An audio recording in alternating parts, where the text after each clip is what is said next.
ॐ ज्ञानतिमिरान्धस्य ज्ञानञ्जनशलाकया चक्षुरुन्मिलितं येन तस्मै श्रीगुरवे नमः। नमः विष्णुपादाय कृष्णप्रेष्ठाय भूतले श्रीमते भक्तिवेदान्तस्वामिन्निति नामिने। नमस्ते सारस्वती देवे गौरवाणी प्रचारिणे निर्विशेष शून्यवादी पाश्चात्य देश तारिणे। नमो महावदन्याय कृष्ण प्रेम प्रदायते कृष्णाय कृष्ण चैतन्य नामने गौरतुसे नमः। जय श्री कृष्ण चैतन्य प्रभु नित्यानंद श्री अद्वैत गदाधर शिवासादि गौर भक्त वृंद। हरे कृष्णा कृष्णा कृष्णा हरे हरे, हरे राम राम राम हरे हरे। हरे कृष्णा। तो आप सभी भक्तों का हार्दिक स्वागत है आज के श्री हरिनाम चिंतामणि के चर्चा में। हम लोग चर्चा कर रहे हैं श्री हरिनाम चिंतामणि पहला अध्याय, और इसके 16 नंबर पैर तक चर्चा कर चुके थे। तो यहाँ पे अभी नामाचार्य हरिदास ठाकुर कृष्ण तत्व का वर्णन कर रहे हैं, और कृष्ण तत्व के साथ साथ उनकी जो त्रिविध वैभव शक्तियां हैं 3 प्रकार की, उसका वर्णन कर रहे हैं। क्योंकि भगवान और भगवान की शक्ति, अगर भगवान के तत्वों का निरूपण करना है तो बिना उनकी शक्ति के तत्वों का निरूपण किए नहीं किया जा सकता है। क्योंकि भगवान अब मैनिफेस्ट होते हैं या प्रकट होते हैं अपने शक्तियों के माध्यम से ही। क्योंकि भगवान मतलब भगवत तत्व मतलब भगवान का नाम, रूप, गुण और लीलाएं, ये 4 विशेष रूप से हैं। और इसमें अनलिमिटेड वेराइटीज हैं, एक एक इन चारों में से एक एक कैटेगरी में। और ये चारों की ही चारों जो है भगवान के चित्त वैभव शक्ति, ये शक्ति ही है वास्तव में। हाँ, तो 3 प्रकार की शक्ति कल हम लोग चर्चा किए। त्रिविध वैभव, चित वैभव, अचित वैभव और जीव वैभव। जीव चित अचित वैभव त्रिविध तब गौरांग सुंदर, चिद अचित जीव तीन शास्त्रेर गोचर। चिद मतलब आध्यात्मिक शक्ति, अचित मतलब भौतिक शक्ति, जीव मतलब तटस्थ शक्ति। तो यहाँ तक हम लोग कल चर्चा किए थे। तो चिद वैभव के बारे में अभी बता रहे हैं सबसे पहले, यानी आध्यात्मिक शक्ति, हिज स्पिरिचुअल पावर्स। तो ध्यान से सुनते जाइएगा, इसको हम लोग थोड़ा जल्दी करेंगे, सार रूप में ही डिस्कस करेंगे, ज्यादा डिटेल में नहीं जाएंगे। अनंत वैकुंठ आदि यत कृष्ण धाम, गोविंद श्री कृष्ण हरि आदि यत नाम। जितने भी अनंत वैकुंठ धाम हैं, वैकुंठ लोक हैं, कृष्ण के जितने भी धाम हैं, और कृष्ण के जितने भी नाम हैं, श्री कृष्ण, गोविंद, हरि, हाँ, राम, जितने भी कृष्ण के नाम हैं वो।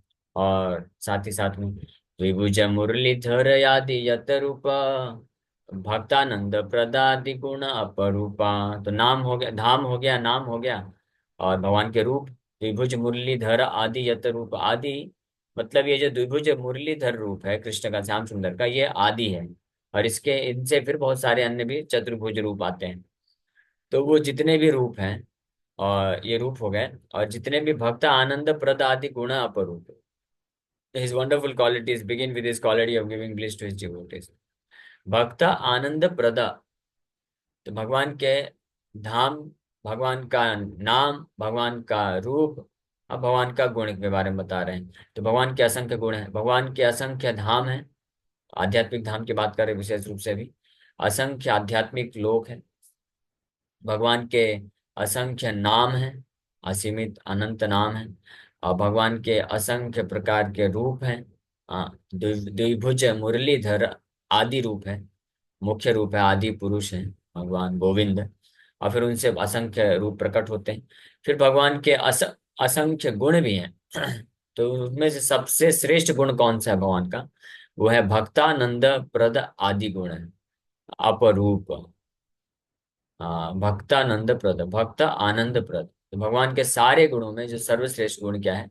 भक्त को आनंद प्रदान करने का जो गुण है वो सर्वश्रेष्ठ गुण है, और ये आदि गुण है, ये भगवान के अंदर पाया जाता है। तो ये जितने भी गुण हैं, और साथ ही साथ में ब्रज रास लीला नवद्वीप संकीर्तन, ए रूप कृष्ण लीला विचित्र गणन। और लीलाओं में जो रास लीला ब्रज में और नवद्वीप में संकीर्तन लीला, ये दोनों समान है। तो सारी लीलाओं में रास लीला सर्वश्रेष्ठ है, और वही रास लीला नवदीप धाम मायापुर में संकीर्तन लीला के रूप में प्रकट हुई है। तो ए रूप कृष्ण लीला विचित्र गणन, lord Krishna's wonderful pastimes are like this. तो ये 5 चीजों के बारे में अभी बताएं। कौन कौन सी 5 चीजें? भगवान का धाम, भगवान का नाम, भगवान का रूप, भगवान का गुण, भगवान की लीला। तो नाम रूप गुण लीला 4 तो आप पहले से सुने, और धाम भी साथ में आ गया। तो ये धाम, ये पांचों में से, पांचों कैटेगरी में एक एक आदि है, यानी मुख्य है, सबसे प्रमुख है। सबसे प्रमुख धाम कौन सा है? सबसे प्रमुख धाम है गोलोक वृंदावन धाम। सबसे प्रमुख नाम कौन सा है? कृष्ण, गोविंद सबसे प्रमुख नाम है। और उन्हीं से तो गोलोक वृंदावन धाम सबसे प्रमुख धाम है, उसी से सारे धाम पे प्रकट होते हैं। कृष्ण गोविंद सबसे प्रमुख नाम है, उसी से सारे अन्य नाम प्रकट होते हैं। और रूप मुरलीधर श्याम सुंदर जो रूप है मुरली लिए हुए, वो प्रमुख रूप है, आदि रूप है, उसी से बाकी सारे रूप प्रकट होते हैं। और फिर गुण, भक्त आनंद प्रद गुण है। भक्तों को आनंद प्रदान करने का जो गुण है, ये आदि गुण है। और इसी से बाकी सारे अन्य गुण प्रकट होते हैं, यानी इसी गुण को ध्यान में रखते हैं, इसी को करने के लिए बाकी आप बाकी सारे गुण भी भगवान के अंदर होते हैं। और आखिरी बचा लीला। तो रास लीला और नवदीप में संकीर्तन लीला, ये आदि लीला है, इसलिए इसको आदि रस भी बोला जाता है। आदि रस, रास रास जो लीला है या संकीर्तन लीला है, तो इसको आदि रस के रूप में भी जानते हैं। जन्माद्यस्य अतः में विश्वनाथ चक्रवर्ती ठाकुर ये भी टीका करते हैं कि जिनसे आदि रस प्रकट होता है। तो ये जो 5 चीजें हैं, पांचों के मुख्य के बारे में वर्णन किया, फिर उनसे असंख्य प्रकार की वैरायटी आती है। तो ये समस्त चिद वैभव अप्रकृत है, आसिया ओ ए प्रपंच प्रापंचिक नाय। ये बहुत इंपॉर्टेंट चीज है, ठीक है, इसको ध्यान से समझना चाहिए कि ये समस्त all of his spiritual powers and glories are not material. ये जितना भी 5 चीज बताए भगवान का, धाम नाम रूप गुण लीला, तो ये सब का सब क्या है?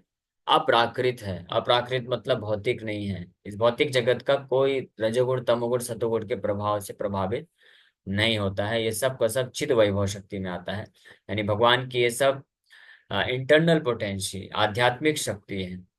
और इतना ही नहीं, ये सब आध्यात्मिक जगत में आध्यात्मिक शक्ति के रूप में है। आध्यात्मिक शक्ति का ही प्राकट्य इन रूपों में, इन 5 रूपों में होता है। इसीलिए जो वैष्णव फिलोसफी है, वो आध्यात्मिक शक्ति केवल ब्रह्म ब्रह्म बस नहीं करते हो। ब्रह्मा जो है स्पिरिचुअल पोटेंशियल है, नो डाउट अबाउट इट, लेकिन ब्रह्म में वैरायटी, ये जो आध्यात्मिक शक्ति चित वैभव है भगवान की, इसमें भी स्पिरिचुअल वैरायटीज हैं, विविधताएं होती हैं, जो कि निराकारवादी या जो ज्ञान मार्ग में हैं, जो मायावादी हैं, वो लोग इसको नहीं समझ पाते हैं। वो सोचते हैं कि ब्रह्म मतलब एक ब्रह्म, एको ब्रह्म द्वितीय नास्ति। हाँ, ये वेद वाक्य है। लेकिन इसका मतलब ये नहीं है कि एको ब्रह्म मतलब सब कुछ ब्रह्म एक समान हो गया। एको ब्रह्म द्वितीय नास्ति का मतलब होता है कि हर चीज ब्रह्म से ही उत्पन्न हुआ है, इसलिए ब्रह्म के अलावा और कुछ भी नहीं है। लेकिन ब्रह्म में अपने आप में वैरायटी, ये भी जानना जरूरी है। तो खैर वो अलग मैटर है। तो यहाँ पे मुख्य चीज से बता रहे हैं कि 5 ये जो चीजें वैरायटी है, भगवान का धाम नाम रूप गुण लीला, ये पांचों जो है चित वैभव शक्ति है, ब्रह्म शक्ति है, आध्यात्मिक शक्ति है, सुपीरियर पोटेंसी है, भगवान की अंतरंगा शक्ति है। ये अप्राकृत नहीं है, प्राकृत मतलब भौतिक। और यहाँ तक कि जब ये भगवान इन 5 चीजों को इस भौतिक जगत में आके प्रकट करते हैं, अपने धाम को, नाम को, रूप को, गुण को, लीलाओं को, तो उस वक्त भी आसिया ओ ये प्रपंचे, हाँ, even though they may be manifested within the material world, they are not themselves material. इस भौतिक जगत में आने पे भी वो भौतिक नहीं होते हैं, वो उसी तरह से विशुद्ध सत्व में स्थित रहते हैं, untouched by any kind of material contamination. ये बहुत ही महत्वपूर्ण है इसको जानना, क्योंकि ये जब तक कोई व्यक्ति नहीं समझेगा या स्वीकार नहीं कर पाएगा, तब तक वो भगवान के नाम के, दिव्य नाम के प्रति रुचि नहीं उत्पन्न कर पाएगा, भगवान के धाम नाम रूप गुण लीलाओं के प्रति। इसलिए इसको हरिदास ठाकुर बड़ी डिटेल में यहाँ पे चर्चा कर रहे हैं। चित व्यापार समुदाय विष्णु तत्व सार, विष्णु पद बलि वेद गाय बार बार। Lord Krishna powers and glories है, लॉर्ड कृष्णा हिमसेल्फ विष्णु तत्व, भगवान कृष्ण की जो शक्तियां हैं, चिद वैभव चिद व्यापार या आध्यात्मिक शक्ति, वो विष्णु तत्व ही है। यानी भगवान ही अपने आप को अपनी आध्यात्मिक शक्ति के रूप में, तो इसलिए भगवान और आध्यात्मिक शक्ति में कोई अंतर नहीं है। वो भगवान धाम, अनेकों अनेकों धाम नाम रूप गुण लीलाओं को प्रकट करने के लिए अपने आप को ये विस्तार करते हैं। लेकिन वो जो प्राकट्य है आध्यात्मिक शक्ति के रूप में, उनके धाम रूप गुण लीलाओं के रूप में, वो वास्तव में भगवान ही है। भगवान की शक्ति की आध्यात्मिक शक्ति, इसलिए अंतरंगा शक्ति बोला जाता है कि उसमें अंतर नहीं। और इस बात को again and again the Vedas use the word Vishnupada, Lord Vishnu himself, or Lord Vishnu lotus feet to describe his powers and glories. इसलिए वैदिक शास्त्रों में बारंबार इस प्रकार के जो चिद वैभव शक्ति का जो प्राकट्य है, जो आध्यात्मिक शक्ति का जो विविधता है, विविध रूप में प्रकट होती है, उसको विष्णुपाद कह के बोला गया है शास्त्रों में। हाँ, जैसे ओम तद विष्णु परम पदम पश्यन्ति यम सूर्य, ये ऋग्वेद का मंत्र है। ओम तद विष्णु परम पदम, विष्णु पदम, तो वैकुंठ धाम को भी विष्णु पदम बोला गया है। और वेद शास्त्रों में भगवान के नाम को भी विष्णुपद के रूप में रेफर किया गया है। भगवान की लीलाएं, भगवान के गुण, विष्णुपद, वैकुंठ, जगधाम को वैकुंठ भी बोलते हैं और विष्णुपद भी बोलते हैं। तो इस तरह से यानी ये सूचित करने के लिए वेद बार बार बोलते हैं कि ये भगवान से अभिन्न है, अलग नहीं है। अब कृष्णेर चिद विभूति यही विष्णु तत्व शुद्ध सत्वा। अब कृष्ण तत्व का ही वर्णन कर रहे हैं। तो कृष्ण तत्व का अच्छे से निरूपण करने के लिए हरिदास ठाकुर तीन प्रकार की शक्तियों के बारे में बताना चालू किया। उसमें सबसे पहले चिद वैभव शक्ति बता रहे हैं, आध्यात्मिक शक्ति। अब वो चिद वैभव शक्ति कैसे उसके माध्यम से भगवान अपने आप को अनेकों अनेकों रूप में प्रकट करते हैं।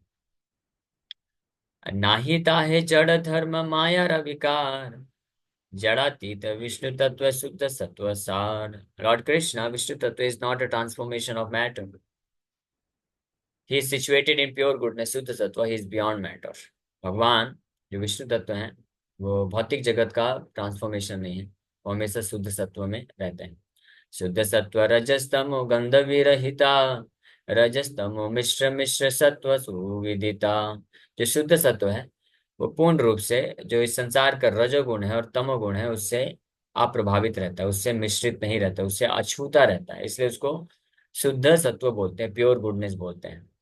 और ऐसा गुडनेस जो कि रजोगुण तमोगुण का प्रभाव जिसमें रहता है उसको मिश्र सत्व बोला जाता है, जो इस भौतिक जगत में पाया जाता है। मिक्स्ड गुडनेस बोलते हैं या मिश्र सत्व बोलते हैं। तो भगवान गोविंद उनका जितना भी रूप है वो सब शुद्ध सत्व में है।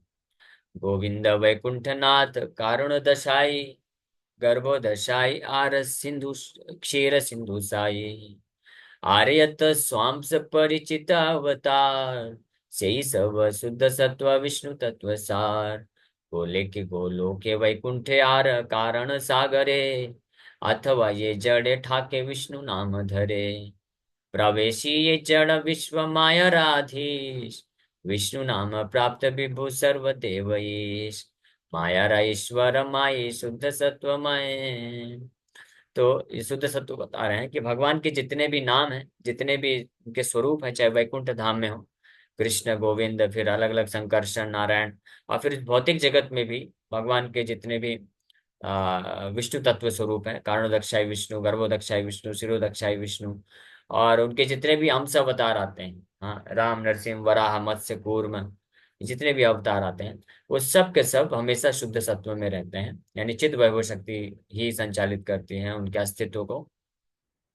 उसमें किसी भी प्रकार का मिश्र सत्व भी नहीं होता है, ये इस बात को यहाँ पे बोल रहे हैं। और धाम भी इसी प्रकार से, वैकुंठ धाम ये विरजा, और जहाँ पे नारायण निवास करते हैं, चाहे इस भौतिक जगत में भी क्यों ना हो, जो जो भगवान का धाम होता है वो भी शुद्ध सत्व में ही आता है। तो प्रवेशी ये जड़ विश्व माया राधीश, हालांकि भगवान प्रवेशी ये जड़ विश्व, इस जड़ विश्व में भौतिक जगत में प्रवेश करते हैं, आते हैं भगवान संचालन करने के लिए, लेकिन फिर भी हमेशा माया अधीश, वो माया के ईश्वर ही बने रहते हैं, माया अधीश ही रहते हैं, कंट्रोलर रहते हैं, कभी माया के अधीन नहीं होते हैं। हम लोग जीवात्मा हैं तो एक अलग शक्ति है, लेकिन जीवात्मा इनसिग्निफिकेंट होने के कारण मायाधीश ना होकर के मायाधीन हो जाती है, हम लोग माया के कंट्रोल में हो जाते हैं। लेकिन भगवान जड़ जगत में आने के बाद भी मायाधीश रहते हैं हमेशा।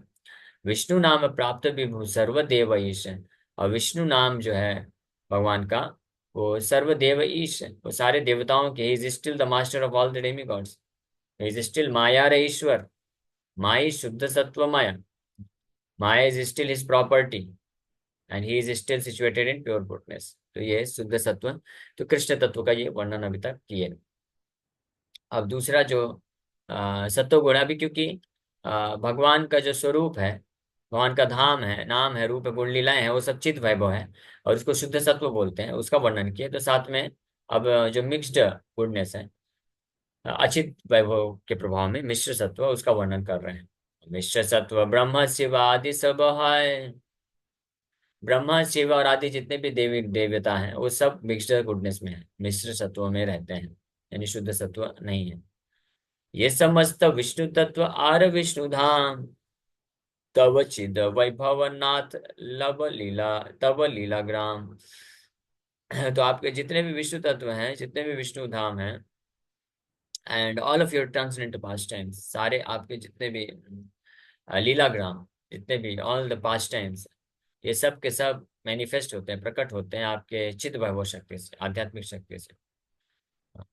अब दूसरी शक्ति अचित वैभव शक्ति का वर्णन कर रहे हैं, जिसको माया तत्व भी बोलते हैं, द मटेरियल एनर्जी और माया तत्व। विरजारे ई पारे यत वस्तु है, अचित वैभव तब 14 लोकमायन। तो विरजा नदी के इस पार, विरजा नदी के उस पार, हम लोग विरजा नदी के इस पार हैं भौतिक जगत में। और विरजा नदी के उस पार जो है आध्यात्मिक जगत है, तो वो सब शुद्ध सत्व में। और विरजा नदी के इस पार भौतिक जगत है, वो जो है अचित वैभव कहलाता है, भगवान का अचित। जिसमें चित्त का मतलब क्या होता है, चित्त मतलब जिसमें कॉन्शियसनेस है, चेतना है। हाँ, यानी वो आध्यात्मिक शक्ति है। और अचित मतलब डल, उसमें कोई चेतना नहीं है, तो भौतिक जगत अचित है। जिसमें जो 14 लोग, which consist of 14 worlds, 14 planetary system. मायार वैभव बल्ले बल्ले देवी धाम, पंचभूत मनो बुद्धि अहंकार नाम। तो ये किससे मिलके बना हुआ है, इसको मायार वैभव, ये माया का जगत बोला जाता है। और इसको देवी धाम भी बोलते हैं, दुर्गा देवी का धाम है ये। हाँ, ये ना अचित वैभव, अचित शक्ति जो है भगवान की बहिरंगा शक्ति, भौतिक शक्ति है, जो जड़ जड़ शक्ति है। और ये किससे मिलके बना है, पंच महाभूत, आप लोग जानते हैं सब, earth water fire air ether, भूमि राप नलो वायु हम, अब मनोबुद्धि रेव च, मन बुद्धि और अहंकार, इससे मिलके ये बना हुआ है। ये भूरलोक भूवरलोक आर स्वर्गलोक, महरलोक जन तप सत्य ब्रह्मलोक, अतल सुतल आदि निम्न लोक साध, माई का वैभव तव शुन जगन्नाथ, चित वैभव पूर्ण तत्व माया छायातार। तो बोल रहे हैं कि ये जो अचित वैभव शक्ति है, बहिरंगा शक्ति है, देवी धाम में दुर्गा देवी द्वारा संचालित, ये 14 लोकों में इस प्रकार से विराजमान है। भूरलोक भूवरलोक ये सब अलग अलग, तल सुतल आदि निम्न लोक, ये सब क्या है, ओ मास्टर ऑफ दिस प्लैनेट है सुना, तव सुना जगन्नाथ, हे जगन्नाथ, महाप्रभु को बोल रहे हैं कि सुना जगन्नाथ, ये आपकी तव माईक वैभव, आपकी माइक शक्ति है, यानी आपकी अचित वैभव शक्ति है, आपकी मटेरियल पोटेंसी बहिरंगा शक्ति है। Your spiritual potency is all perfect and complete, चित वैभव पूर्ण तत्व माया छाया तार। यहाँ पे अब ये जो अचित वैभव है, बहिरंगा शक्ति है, वो उसको वो कैसे मैनिफेस्ट होती है, इसका भी वर्णन यहाँ पे एक लाइन में कर दिए हैं। कि जो चित वैभव है, आपकी जो आध्यात्मिक शक्ति है, वो आपकी परफेक्ट एंड कंप्लीट शक्ति है, दैट इज रियल पोटेंशियल। हाँ, वो आपकी परफेक्ट है, कंप्लीट है, पूर्ण तत्व है। और ये जो माया शक्ति है, अचित वैभव, जिससे भौतिक जगत बना हुआ है, ये आपकी वो उस आध्यात्मिक शक्ति का एक केवल रिफ्लेक्शन है। हाँ, यानी परछाई मात्र है। इसीलिए तो ब्रह्म संहिता में बोला गया है। हाँ, छाया, इच्छा अनुरूप छाया, वो क्या है, हाँ, सृष्टि स्थिति प्रलय साधन शक्ति रेखा, छाएव यस्य भुवनानि बिभर्ति दुर्गा, छाएव छाया के रूप में ये कार्य करती है। तो यहाँ पे उसी चीज को अचित शक्ति का वर्णन कर रहे हैं।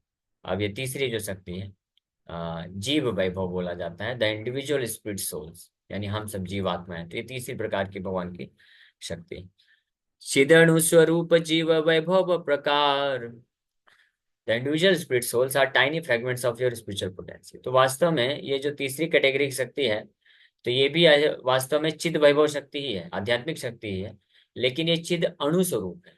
हाँ, individual spirit spirit souls tiny fragments of spiritual potential, ये चिद अणु स्वरूप होने के कारण इसको एक अलग शक्ति के अंतर्गत रख दिया गया है। क्योंकि अणु होने के कारण, इनसिग्निफिकेंट महत्वहीन होने के कारण, इसके पास ये टेंडेंसी होती है कि ये या तो जो पूर्ण शक्ति आध्यात्मिक है उसके अंडर में रह सकती है, या कभी कभी छाया शक्ति में भी गिर जाती है। छाया शक्ति मतलब बहिरंगा शक्ति के प्रभाव में आ जाती है। इसलिए इसको एक अलग कैटेगरी मार्जिनल पोटेंशियल, या इसको तटस्थ शक्ति भी बोला जाता है। चिद धर्म वसतः जीव स्वतंत्र ग्रथान, संख्याय अनंत सुखतार प्रयोजन. Because they are spiritual in nature, the individual souls possess free will. There is no end to the number of individual souls. They are motivated by the desire to find pleasure. तो ये चिद धर्म वसतः जीव स्वतंत्र गठन. क्योंकि ये जो जीव शक्ति है, तटस्थ शक्ति, यानी हम लोग की बात कर रहे हैं जीवात्माओं की, तो ये चिद धर्म है, इसका चिद नेचर स्पिरिचुअल है, आध्यात्मिक होने के कारण ये जीव के अंदर भी स्वतंत्रता रहती है, फ्री विल रहता है. अनलाइक अचित पोटेंसी, जो अचित शक्ति होती है, बहिरंगा शक्ति होती है, उसमें कोई स्वतंत्रता नहीं. हाँ, उसको आप जैसे मैनिपुलेट करेंगे वैसे हो जाते हैं. क्योंकि वो बहिरंगा शक्ति, वो छाया है. वास्तविक और पूर्ण शक्ति आध्यात्मिक शक्ति का छाया है, रिफ्लेक्शन मात्र है. तो उसमें स्वतंत्रता कैसे हो सकती है? जैसे परछाई होती है, तो परछाई तो अपने स्वतंत्र रूप से तो नहीं कार्य कर सकती. ऐसा कभी आप देखेंगे क्या कि आप खड़े हैं और आपकी परछाई है, और आप खड़े के खड़े रह गए, परछाई आगे भाग गई? ऐसा तो हो नहीं सकता है. आप जाएंगे आगे तभी जाएगी. तो इसी प्रकार से बहिरंगा शक्ति छाया होने के कारण, चित्त शक्ति का छाया होने के कारण, ये उस पर हमेशा निर्भर रहती है, उसकी खुद की स्वतंत्रता नहीं रहती. लेकिन जो जीवात्माएं इस बहिरंगा शक्ति में अभी फंसे हुए हैं, तो वास्तव में वो ऐसी नहीं है.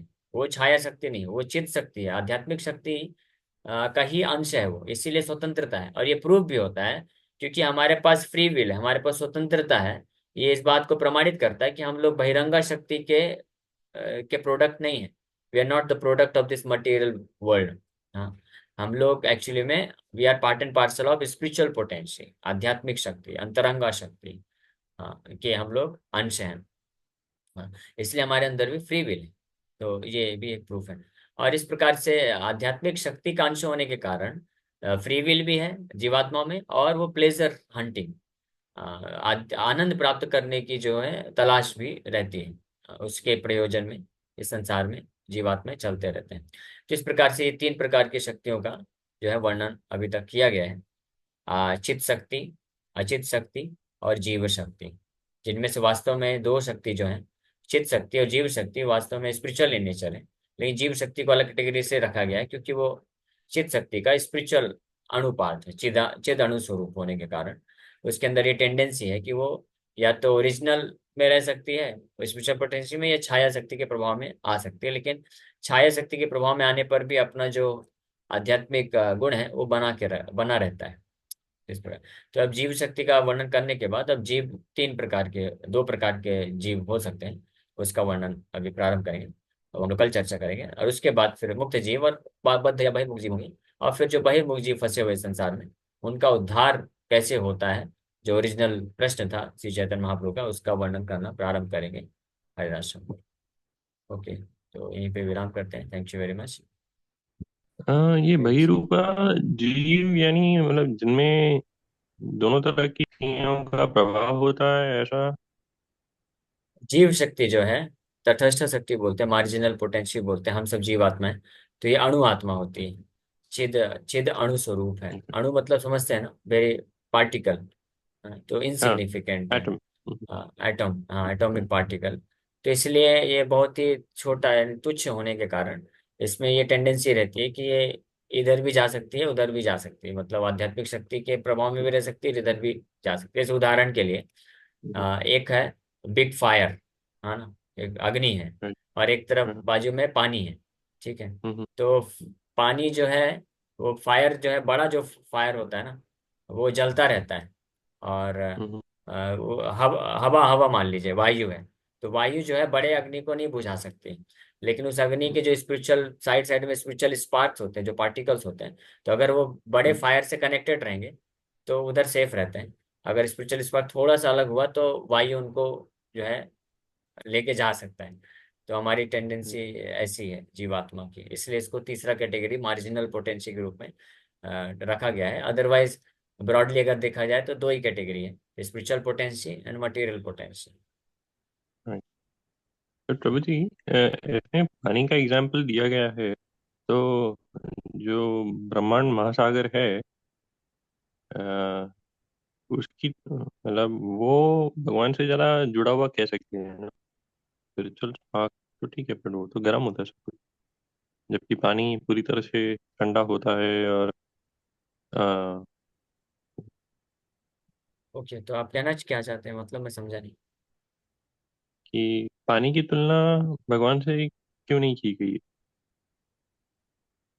हम लोग समुद्र की तुलना भी कर देते हैं, है? समुद्र जो है कृष्ण है और समुद्र का बूंद है जीवात्मा है, तो वो भी तुलना किया अच्छा। गया है। लेकिन राइट। एक ही उदाहरण दिया हरे मैं कृष्ण। जस्ट आपको समझाने के लिए। धन्यवाद, ओके। प्रणाम प्रभु। और कोई प्रश्न किसी बात का? यस रेवती जी हरे उनको। कृष्णा। धन्यवाद प्रणाम प्रभु। प्रभु जी, अरे बहिरंगा शक्ति हमें हमेशा परेशान करते रहती है।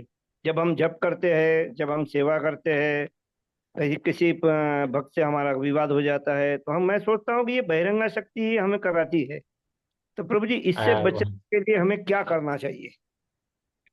इससे बचने के लिए हमको अपनी जो फ्री विल है, स्वतंत्रता है, उसका सही इस्तेमाल कर लेना चाहिए। वास्तव में बहिरंगा शक्ति नहीं परेशान करती है, क्योंकि बहिरंगा शक्ति तो डल है। हाँ, वो तो छाया है आध्यात्मिक शक्ति की, तो इसलिए वो परेशान नहीं करती है। हम जीवात्मा जो होती है चित्त शक्ति के अंश हैं, तो हमारे पास स्वतंत्रता है। तो स्वतंत्रता का जब गलत इस्तेमाल हम करते हैं तो इस भौतिक संसार में हम फंस जाते हैं। अगर उसी स्वतंत्रता का हम वापस से सही इस्तेमाल कर लेंगे, तो हम वापस से सही जगह पे आ जाएंगे। तो सही इस्तेमाल क्या है कि हम सदैव जो है आध्यात्मिक शक्ति के संपर्क में रहें, कृष्ण के संपर्क में रहें। तो बहिरंगा शक्ति फिर उसमें कोई इंटरफेयर नहीं कर सकती। थैंक यू प्रभु, धन्यवाद प्रणाम। हरे कृष्ण। हमेशा सत्व गुणों में रहने के लिए क्या करना चाहिए हमें? हमेशा सतोगुण नहीं, शुद्ध सत्वों में रह सकते हैं हम, अगर हम हमेशा कृष्ण का स्मरण करें, कृष्ण से कांटेक्ट में रहें, तो हमेशा शुद्ध सत्व गुण में रह सकते हैं। हरि ठीक है, बोल। Hare Krishna, thank you so much. Hare Krishna.